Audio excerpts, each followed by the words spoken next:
Insulin चालू केलं म्हणजे डायबिटीसची शेवटची स्टेज असते असं बऱ्याच पेशंटचा गैरसमज असतो. तर असं बिलकुल नाहीये. बऱ्याच कंडिशन्समध्ये इन्सुलिन चालू करावं लागतं आणि ते चालू केल्यानंतर बंदही करता येतं. कोणत्या त्या कंडिशन्स जाणून घेऊयात या व्हिडिओच्या माध्यमातून.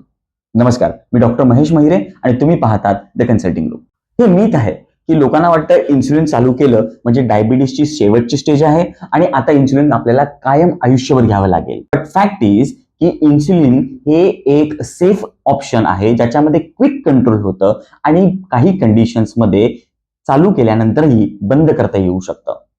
सगळ्यात पहिली कंडिशन, ज्या वेळेला तुमचा शुगर HbA1c हा 10च्या वरती असतो त्यावेळेला quick control is very important. त्यावेळेला इन्सुलिन चालू करता येतं. सेकंड, प्रेग्नन्सीमध्ये तुम्हाला डायबिटीसचे ओरल मेडिकेशन सेफ नसतात आणि त्यावेळेला तुम्हाला इन्सुलिन कामी येतं.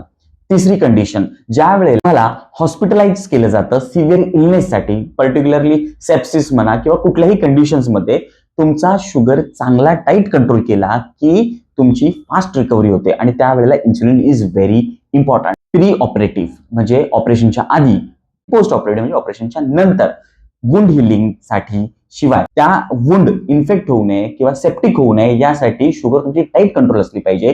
त्यावेळेला ओरल मेडिकेशन पेक्षा इन्सुलिनचा फायदा जास्त होतो. म्हणून ह्या कंडिशन्समध्ये इन्सुलिन चालू करता येतं जे की टेम्पररी असतं आणि त्यानंतर एकदा का आपली शुगर चांगली अचीव्ह झाली, आपलं टार्गेट अचीव्ह झालं की आपल्याला इन्सुलिन बंद करता येतं.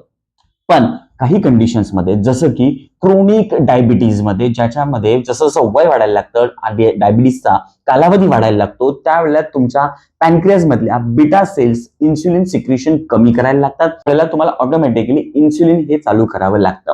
बऱ्याच वेळेला मेडिसिन सोबत, तुमच्या ओरल मेडिसिन सोबत इन्सुलिन ऍडजॉइंट थेरपी दिली जाते. इन्सुलिन हे ऍक्च्युअली वरदान आहे, ना की तुमच्यासाठी घातक. म्हणून इन्सुलिनला घाबरून जाऊ नका. जर इन्सुलिन चालू केलं असेल तर कदाचित ते टेम्पररी असू शकतं. तुमच्या डॉक्टरकडून व्यवस्थित माहिती घ्या आणि घाबरून जाऊ नका. अशाच महत्त्वपूर्ण टिप्ससाठी मला फॉलो नक्की करा. Thank you very much.